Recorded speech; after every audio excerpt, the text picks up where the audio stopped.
Coming in at number 10, we've got Vengeance. Bane has been a mainstay in the Batman universe for years. Making many appearances in plenty of different forms, this super strong mask-wearing baddie is widely credited with being the only villain to properly break Batman, both physically and mentally. That's a tall order, especially considering how tough Batman usually is in both these categories. Whether we're looking at Tom Hardy's portrayal or maybe the Bane in Infinite Crisis, he uses his superior intelligence, willpower, and brute strength to bring his plans to fruition. So, of course, his offspring would be similarly powerful, with plenty to offer the stories of Arkham. Enter Vengeance, Bane's wiry, wildly powerful daughter. Appearing first in The Joker number 2, she appears to be looking to kill the clown prince of crime after a heinous attack that came to be known as the A-Day Joker gas attack. This chemical killing spree took out all sorts of folks in Arkham Asylum, and the friends and family of these famous villains were none too happy. Vengeance, living up to her name, has decided that she will be the one to exact revenge upon Joker,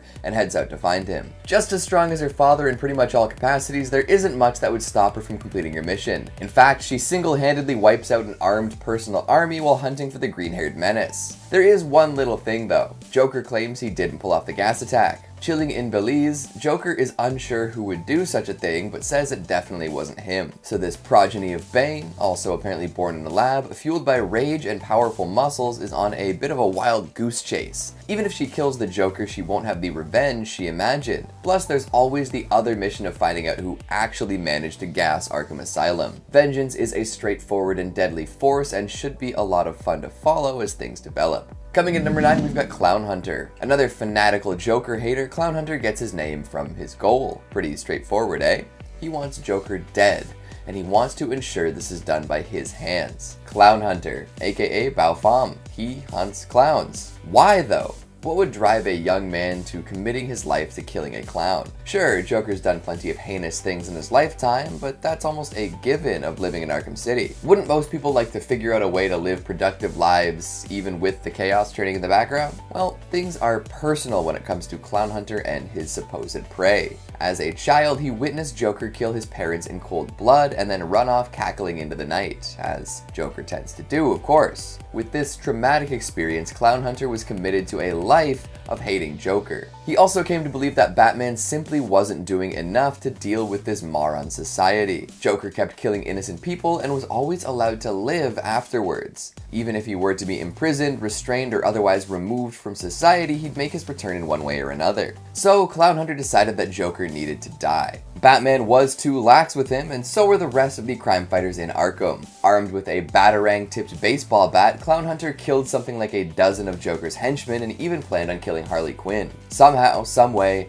Batman sniffs this out and attempts to reason with the kid. This doesn't stop another vigilante getting involved and encouraging CLOWNHUNTER down the path of violence though. Coming in at number 8, we've got FLATLINE. Another character named after what they do, FLATLINE will stop your heart from beating. She'll do it in a particularly gruesome way, too. Known for ripping people's hearts out barehanded, she's a legendary martial artist with a brutal streak. Hell, she even did it to Robin during what can only be described as a Mortal Kombat tournament. Interestingly enough, the rules of the tournament allowed Robin to be resurrected, but that's neither here nor there. After training all her life under some of the world's finest martial artists, she was ready to bring her own story. Heading to the island to win a tournament that was said to grant immortality, she stood head and shoulders above the rest of the combatants. Appearing as an ashen-skinned woman with an affinity for black skeleton-themed clothing, she doesn't seem like the type to mercilessly kill countless top-tier fighters, but she does it anyway and does so with a smile. Coming in at number 7, we've got Punchline. From Flatline to Punchline, we've got a fun little segment here. These two characters don't share much besides suffixes though. Punchline is something like a Harley Quinn stand-in, although there is more to her than that. After Joker and Harley had another one of their famous arguments, they split. This time it seemed pretty permanent, so Joker looked for a new second in command. In this search, he found Alexis K.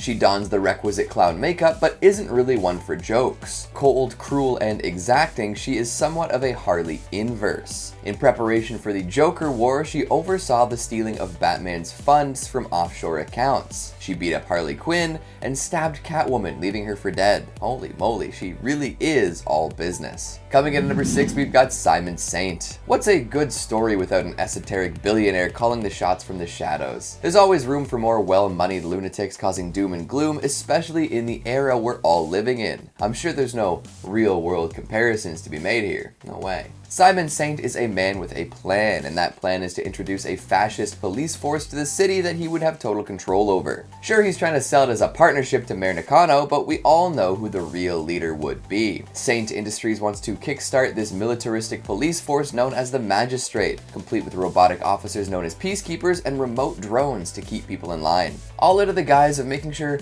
everyone is safe, right? To really sell this idea to the mayor and the public, Saint secretly employs some folks to put fear into the heart of every civilian. A very familiar scaremonger shows up to help too, which is never a good sign.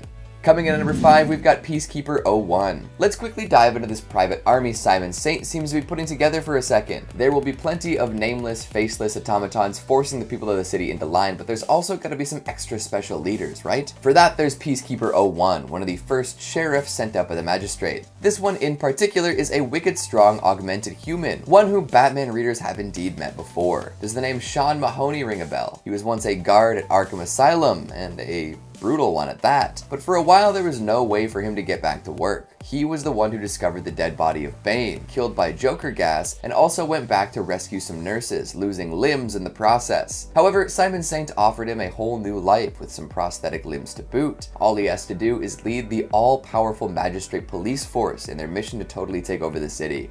Who's gonna say no to an offer like that? Coming in at number 4, we've got the Gardener. Much more dangerous than her name suggests, this green-thumbed villain has roots deep within Batman's lore. Introduced as an eco-terrorist who will do anything to keep the world as green as possible. If doing so requires the use of weird plant-animal hybrids and destructive attacks upon important areas, so be it. Interestingly enough, this villain has connections to another plant-based Batman rival. You guessed it, the Gardener has a history with poison ivy. In fact, the two dated in college. Imagine that. These photosynthesis enthusiasts have quite a lot in common. Add in the fact that the Gardener knows about Poison Ivy's transformation that will make her into Queen Ivy, and you've got a very interesting new addition. Coming in at number 3, we've got Squeak. A member of the fascinating new group, the Unsanity Collective, Squeak is but a child. Following in the footsteps of Miracle Molly, she is a cybernetically enhanced human with a lot of spunk and gusto. This group is constantly targeted by the Magistrate, who are looking to scapegoat some organizations in their mission to create a police state. Squeak makes for a fun sidekick and a very sympathetic character. She's just trying to make it in a world that is very cold and unkind. And when Peacekeeper 01 and the Magistrate show up to take out Miracle Molly, she's caught in the crossfire. This interplay creates some very hard decisions for Batman and his allies, and leads the story in fascinating directions. While she's not the most powerful or influential character, a lot of the story moving forward hinges on this pink-haired individual. Coming in at number 2, we've got Miracle Molly. Searching for a way to live life beyond the means of what most would consider sane, this green-haired so-called criminal founded the Unsanity Collective.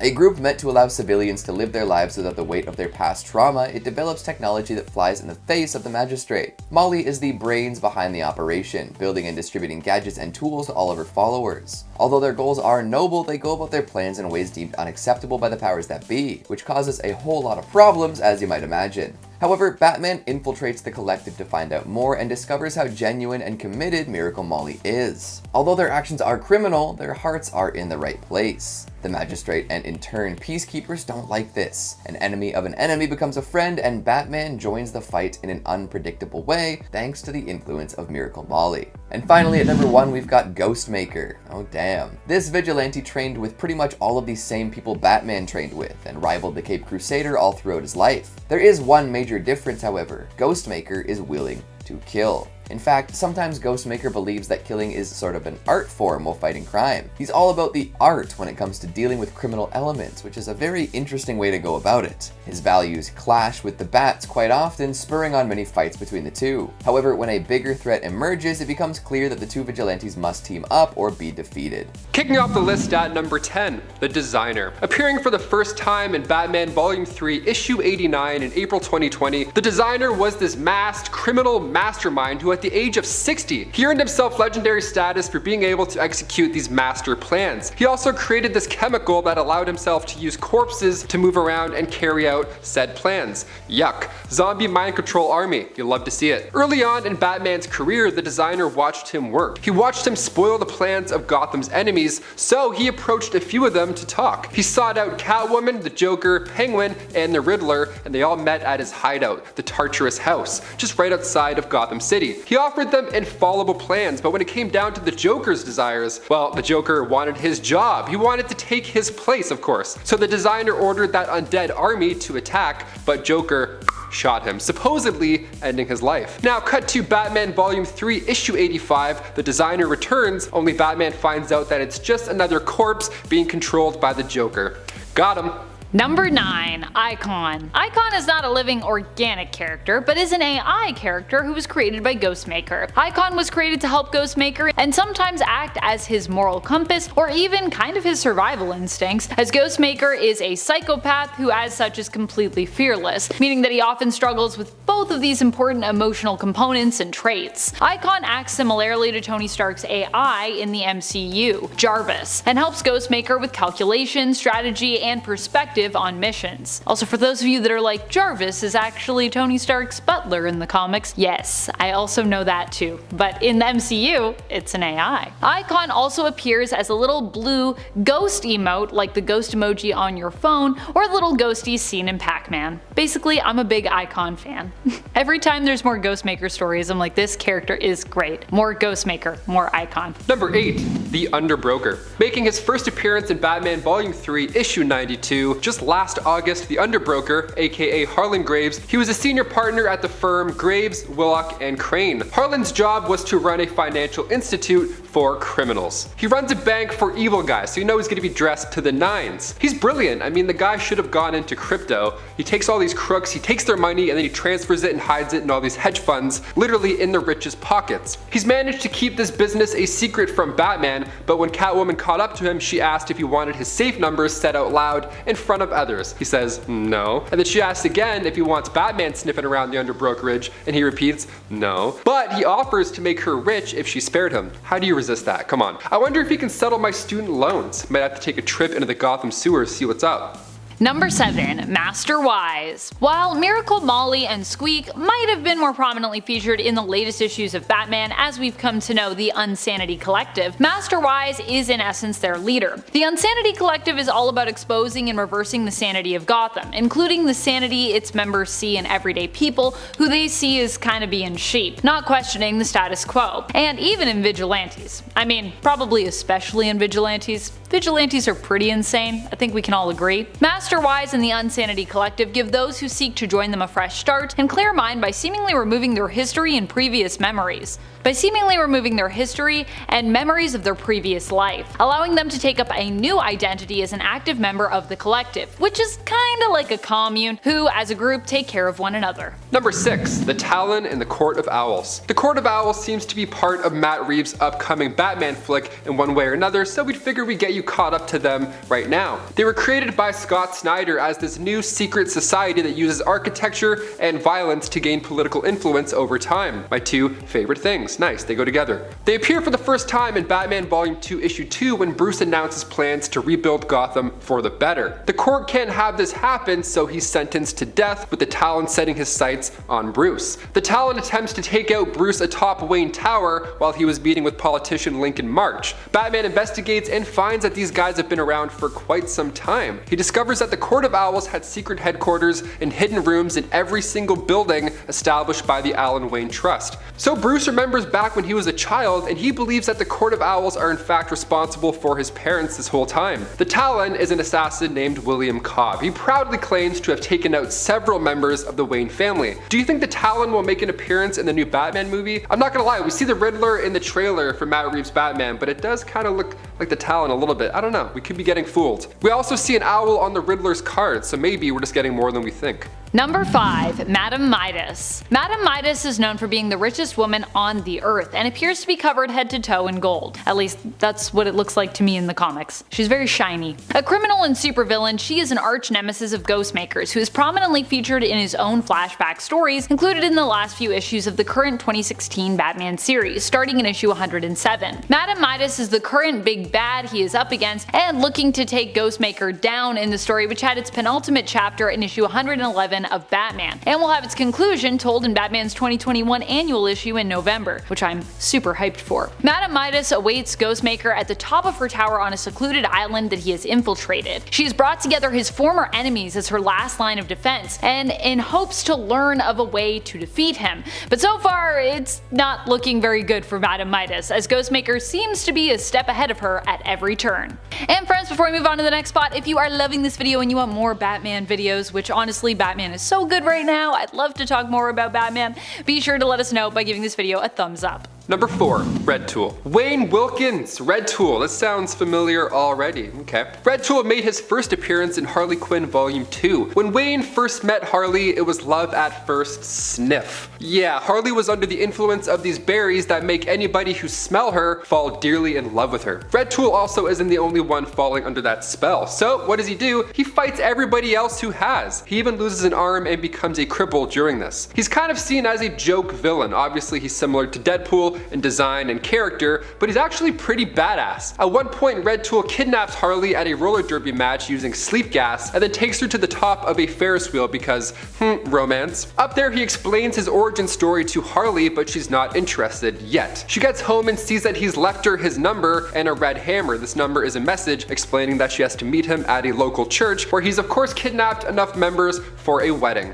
which obviously doesn't go well. Number 3. Mayor Nakano. Mayor Nakano was once one of the few honest members of the Gotham City Police Department. Prior to becoming mayor, he was a police officer on the GCPD force, but after the events of Joker War was elected as mayor of Gotham. Mayor Nakano is very important considering that he is the mayor of Gotham and ultimately decides on many policies and programs that could affect the city. He detests masks of any kind, seeing both vigilantes and villains as threats to Gotham and its citizens' safety. Due to the machinations of Simon Saint and Scarecrow, he ended up being pressured into initiating the Magistrate program of Saint Industries, which we know is a road that could potentially lead to a militarized city-state-like cyberpunk-esque future that we saw for Gotham in Future State. I mean, I guess you know that if you read Future State. Which if you haven't read any of the Future State stuff, go read some of it. It was pretty cool. Also, the colors are really nice, I just gotta say. Number 2. Astrid Arkham. Making her first appearance with Detective Comics number 1000, Astrid Arkham was born in, well, Arkham Asylum. Both of her parents were doctors working there. Her mother, Ingrid Carlson, was loved in the asylum, even by the Joker. Her father, Jeremiah Arkham, was a descendant of Arkham Asylum's founder, Amadeus Arkham. So they were Arkham OGs. Now, when Ingrid was pregnant with Astrid, a riot popped off in usual Arkham form. An amazing moment to see here, weirdly, because all these supervillains were now protecting Ingrid while she went into labor. I'm talking Poison Ivy, Harley Quinn, the Joker, Solomon Grundy, and Clayface. What a moment. Now, right after she gave birth, a rogue Batarang slipped by,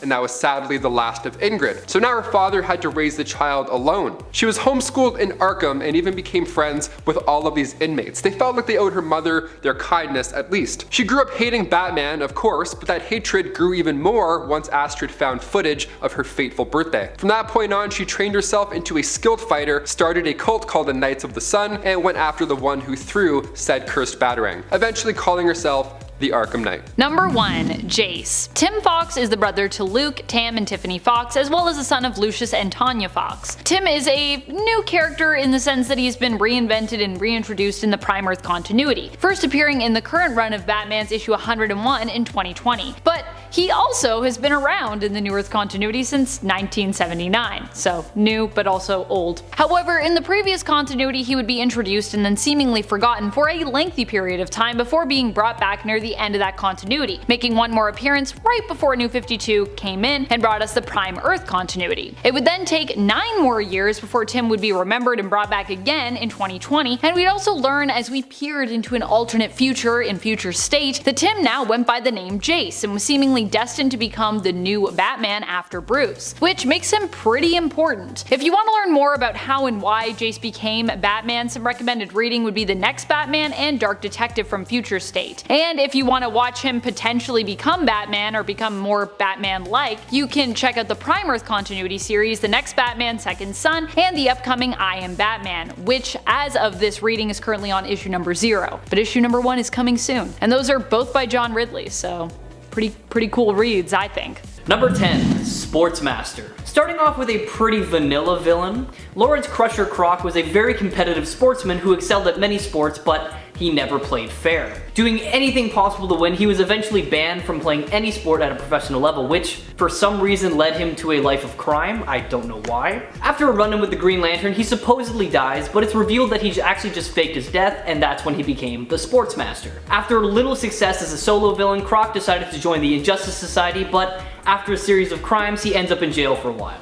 After serving his time, he teamed up with the Hunters and actually ended up marrying her, has a daughter, and then the three of them committed crimes together as one big happy crime family. CROC does eventually lose his life at the hands of the Human Flame following the events of Final Crisis though. With basically no superpowers other than being pretty good at sports, it's no wonder this villain has been forgotten in time. Check him out in his first appearance, All-American Comics number 85. Number 9, The Eraser. Probably the villain with the most interesting attire on this list today, Leonard Fiasco actually went to high school alongside Bruce Wayne. Due to his low grades, he actually ended up dropping out of school and turned to a life of crime as the villain Eraser. He apparently chose that name as a reminder of his constant failures during his school life, and also because he wanted to provide a special service to the criminals of Gotham City. Donning an Eraser helmet that looks exactly like the top of a pencil, and alongside his signature yellow suit, he has been seen throughout the years erasing every trace of evidence left at any crime scene, making it impossible for the police to find any clues, and he does such a good job of it that he manages to stump Batman and Robin from time to time. He is eventually caught by the dynamic duo though after they infiltrate his hideout, and not much has been seen of him since. If you're interested in his story, check him out in his first appearance in 1966, Batman number 188. Number 8, Condiment King.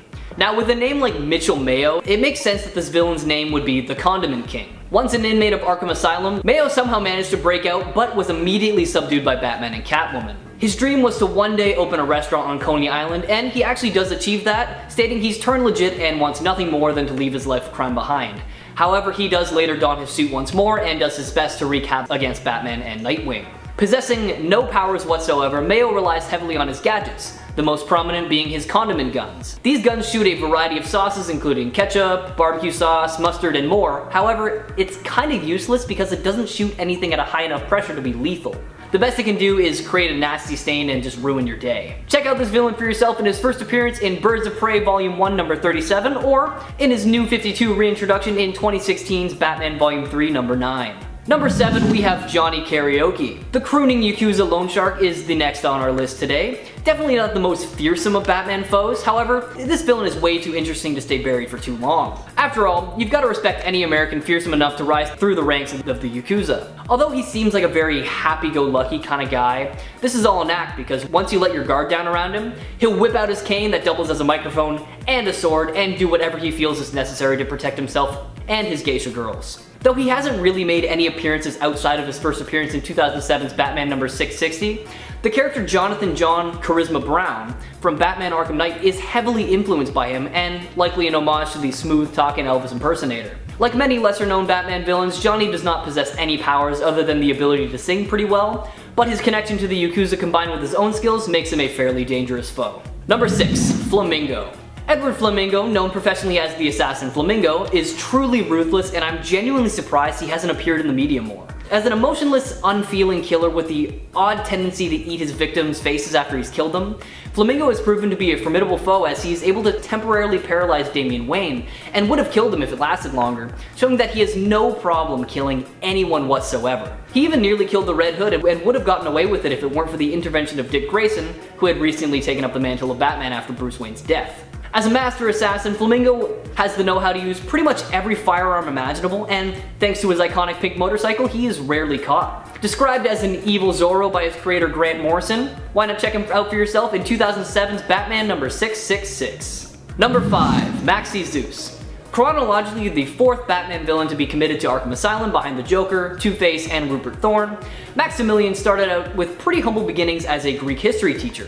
After his wife dies from unrevealed circumstances, Zeus loses his sanity and becomes a crime lord, using his intelligence and resources to rise to power in Gotham's underworld. Upon his very first murder though, he is thwarted by Batman and committed to Arkham Asylum, where he escaped from many times, one of which Batman actually let slide as it was so he could go wish his daughter happy birthday. With each escape leading him to lose more and more of his sanity, Zeus eventually gets to a point where he joins forces with the children of Ares, Deimos, Phobos, and Eris, to help merge Gotham City with Ares' throne capital, the Areopagus. Maxie is actually killed as a result of this whole plot, and his sacrifice is what brings the return of Ares, who is thankfully stopped by Wonder Woman. Funnily enough, it's actually revealed about a year later that Maxie is alive and well and running an illegal casino that eventually gets shut down thanks to a tip from the boy Wonder, and Maxie is sent back to jail without any struggle. You've probably guessed it, but this guy doesn't have any powers either. Basically, his knowledge as a history teacher and his ability to lead got him as far as possible, which is pretty impressive if you ask me. Check him out in his first appearance in 1979's Detective Comics number 483. Number 4. Dollhouse. As the daughter of Barton Mathis, known best as the Dollmaker, Matilda Mathis commits crimes and operates under the name Dollhouse. From a young age, she was taught how to hunt and slaughter people, and usually wore a doll face that was grafted over her own when committing these crimes. Forced to go into hiding after her father's business starts to go wrong after he kidnaps Batman, she is the only one of his children to actually end up resurfacing and to carry on the family business later on. Dollhouse picks up right where her father left off, taking Gotham's more misfortunate citizens and making money off of their organs through the black market. Like Dollmaker, Matilda turns the bodies into dolls, of which she actually keeps more than a few for her own dollhouse. Making her first appearance in 2011's Detective Comics Volume 2, Number 2, check out her twisted upbringing for yourself and let me know in the comments below what you think. Number 3. The Ventriloquist. Since his debut in Detective Comics number 583, 3 versions of the Ventriloquist have perplexed audiences. These versions being Arnold Wesker, Peyton Riley, and New 52's Shauna Belzer, but let's focus on Wesker as he is the best known of the 3. Because of his multiple personality disorder, Wesker uses a ventriloquist dummy to commit mob-related crimes. This doll, famously named Scarface for his Al Capone-like appearance, controls Wesker and the crime business they run. If Scarface isn't present, then Wesker projects an identity onto another inanimate object, usually sock puppets or anything else that he can use as a puppet. First appearing in 1988's Detective Comics number 583, we've seen Wesker as a member of the Secret Society of Supervillains, the Black Lantern Corps, and even the Justice League of Arkham, with all the stories and battles leading up to his tragic death in 2006's Detective Comics number 818. A year after surviving Luthor's attempt to recreate the multiverse, we see the Great White Shark burst into Wesker's apartment and kill him with a single shot to the head. Man, it's such a sad way to go for such a good villain. Number 2. Professor Pig. Laszlo Valentine, aka Professor Pig, and that's PYG not PIG, was a former agent of Spiral driven mad by his own mind-eroding drugs, and he was an enemy of Dick Grayson and Damian Wayne during their time as Batman and Robin. Characterized as a schizophrenic, Pig's mental illness explains many of his habits, one of the most prominent being his desire to make everything perfect. Now, how does he go about accomplishing this task? Well, by unleashing Dollatrons and mind-altering substances onto Gotham City. The Dollatrons are at the center of Professor Pig's story depravity, being brainwashed people who followed his every command as though they were robots. And though they act as his loyal minions, the Dollatrons are actually very much expendable and have been replaced many, many times. Despite his mental illness, Valentine is still a formidable foe with a mastery of basic hand-to-hand combat and a high-level proficiency with a knife, since they were once an incredible surgeon able to perform complicated surgeries, once actually switching a hand with a foot. Making their first appearance alongside Flamingo in 2007's Batman number 666, check out their origin story for yourself or read their New 52 introduction in Batman Volume 2, Number 1. And finally, Number 1, the Phantasm. Created for the DC animated movie Batman Mask of the Phantasm, Andrea Beaumont treads that line between good and evil as the vigilante, the Phantasm. Her and Bruce were university sweethearts and actually had plans to get married one day. However, her father was a rich businessman who got involved with the wrong kind of people and ended up having to go into hiding, and eventually all that got him killed. This drove Andrea to take revenge on all those who were a member of the criminal gang who killed her father, especially Jack Napier, who ended up becoming the Clown Prince of Crime. To take her revenge on Chucky Soul, Buzz Bronski, and Sal Valestra, she dons the mantle of the Phantasm, a figure that kind of resembles the Grim Reaper, complete with a scythe that she wears over her right hand. Using her father's money to hone her skills, she returns to Gotham years later to complete her goal of killing all the mob bosses. However, she does not get the chance to kill the Joker as Batman ends up intervening. Years later, she does kind of redeem herself by not killing Terry McGinnis' parents after being hired to, but after causing so much bloodshed, I really think she's more on the evil side of things. If you want to see her story for yourself, check out Batman Mask of the Phantasm and let me know what you think. Number 10, the Joker. In the Last Night on Earth series, we find Bruce Wayne at Arkham Asylum. Yeah, it's super sad and dark. He wakes up to discover that he has never, in fact, been Batman. Like when he goes to hug Alfred, the panel quickly cuts and then Batman is like out in this random wasteland almost. And he has like this sort of asylum suit on with wavy pieces of white clothing that kind of blows behind him. It looks like Edward Scissorhands or like a mummy. It's kind of cool. But he wakes up in this desert and in the midst of all this confusion, he sees a lantern. Not like a lantern, like an actual lantern, you know? And what's in the lantern, you might be thinking? Just the Joker's head. That's right, so Batman and Noggin, as he refers to it. Yeah, so this Joker has quips. It kind of feels like Shrek a little bit. Now hear me out. We have Batman just trying to figure this whole ordeal out, and he's just trying to figure out pieces along the way, and then we have this crazy sidekick who just loves to talk.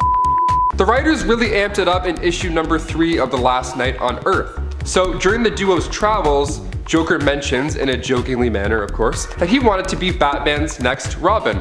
Could you imagine that? Well, yeah, you can because it happens. And it's awesome too. So basically you take this lantern Joker's head and mix it in with Tim Drake's mech Robin suit that he no longer needs, and bam, you have the new Robin. He's an actual sidekick in this too, like he almost dies trying to save Bruce from Omega. The Last Night on Earth. Go check it out right now. Well, after the video, but yeah. Number 9, Mr. Freeze. Making his debut back in Batman Volume 2, Issue 1, Mr. Freeze is an iconic Batman villain, and partially because I think the best actor in the world played him in Batman and Robin. That's right, I'm talking about our boy Arnold. Mr. Freeze's biology was altered after being bathed in chemicals, so his body heat is only that of 23 degrees Fahrenheit. So anything he touches will also freeze. Now of course this also slows his aging down drastically. He wears a Cairo suit to help keep his body temperature below freezing. That is, until a recent Detective Comics issue 1012. Nanotech saves the day. That's right, for years Mr. Freeze has been working with nanotech over and over again until finally he can now survive without the use of his helmet. I mean, as cool as the helmet did look, I think the main Avatar Blue Man Group kind of look suits him, you know? What do you guys think? Helmet? On? Off? I think off. Number 8, Scarecrow. Okay, this next one's for the nerds who also like to game out. Jonathan Crane, aka Scarecrow, is one of my favorite villains, hands down. After making his first appearance in World's Finest Comics, issue 3, and also portrayed by Cillian Murphy in the Nolan trilogy, Scarecrow is known to use fear as a main weapon, which is pretty sick. So we see this in Batman Begins, but we really see the full effects of where he can go mentally, specifically in the game Arkham Asylum. I mean, he's insanely scary and quite the big deal. He almost acted like Freddy Krueger in some ways. Like one minute you'll be walking around in the middle of a mission, maybe you're scanning something, and then all of a sudden the camera starts to change a bit, and then the game changes, and all of a sudden you're in this crazy nightmare. And it's so smooth the way it happens that you get kind of concerned, someone who's actually playing it. I also love seeing this type of Scarecrow in a video game because it made me feel like I was part of it. Like literally I was part of the action. You feel like a detective in the entire game series, it's done so well, but then you also feel pretty scared when you're not sure of what you're seeing is supposed to happen in the game.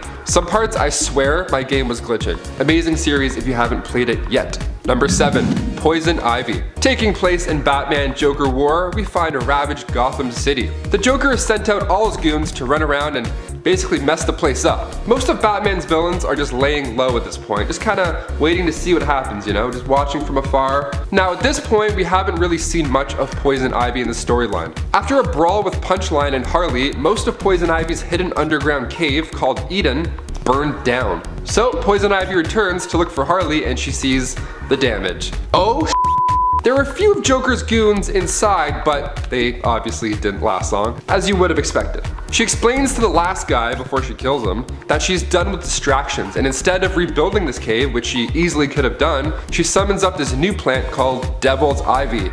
Cool name too. Speaking of cool names, she reveals her new persona, Queen Ivy. That's right, shortly after she builds a throne, a fancy new outfit, and to top it all off, a crown. I dig it. Number 6, Killer Croc. AKA Waylon Jones, he made his first debut in Batman number 357. We saw him in Suicide Squad and he looked pretty bad. It's kind of like a dinosaur, or like the lizard from Amazing Spider-Man, whatever. We don't talk about that movie in here. We're talking about DC, we're not talking about them. So the introduction of his character in Suicide Squad actually got me pretty pumped.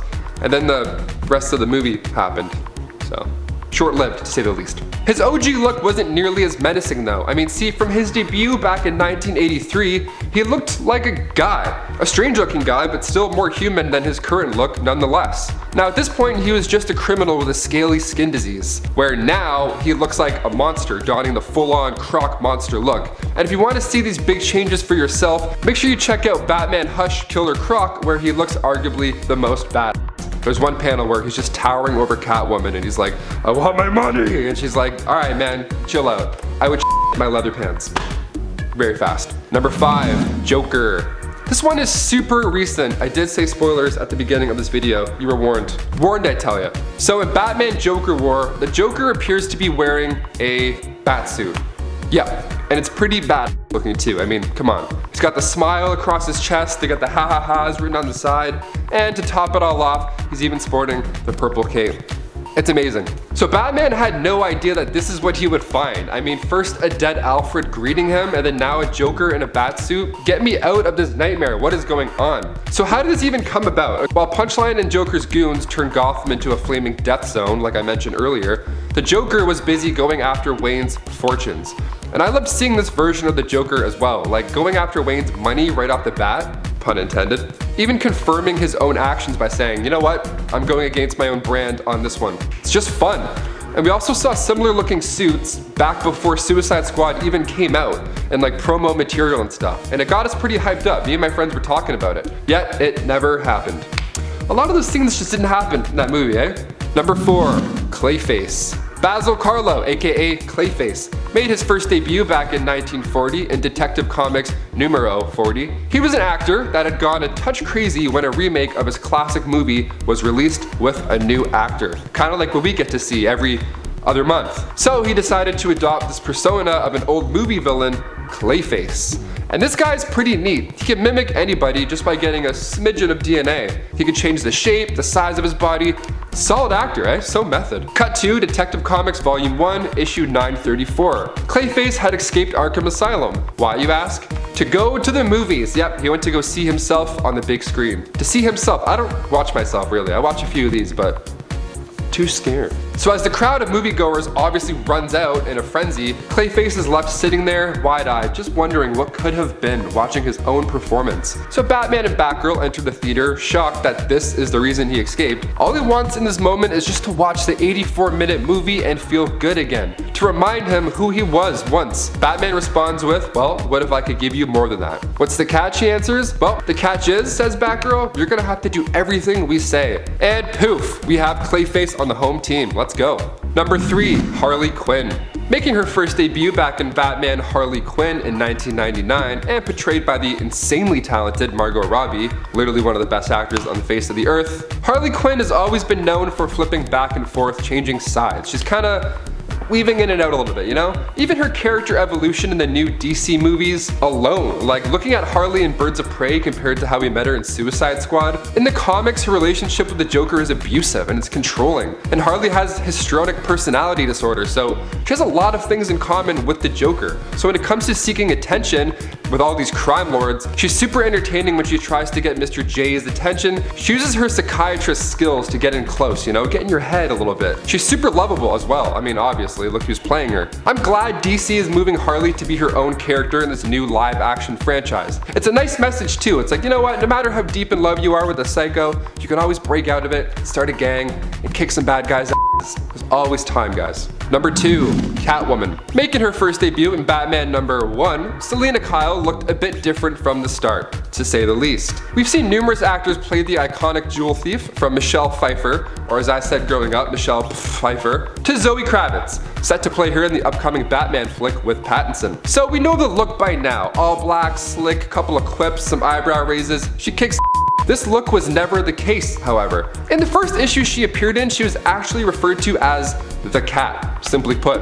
And at this time, her outfit looked just a bit more lame, if I can say. She kind of looked like Doctor Strange in a weird way. The all yellow dress, the red cape, but the best part, she had a realistic fur mask. It wasn't until 1946 until her mask was changed to a more fitting look.